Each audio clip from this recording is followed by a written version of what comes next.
Hi guys, here you've got TECNO Pop 7 and let me show you how to update apps on this device. First of all, open your Play Store. Then click on your account icon and select My Apps and Games. Click on See Recent Updates and now you can either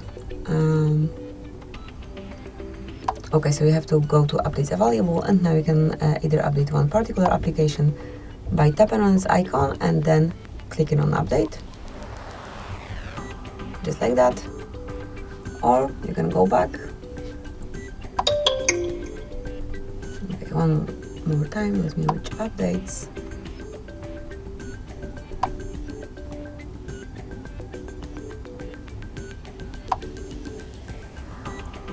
So let me stop current updates, or you can update all apps at once by tapping on Update All. So just do however you like. Thank you for watching. Please subscribe our channel and leave the thumbs up.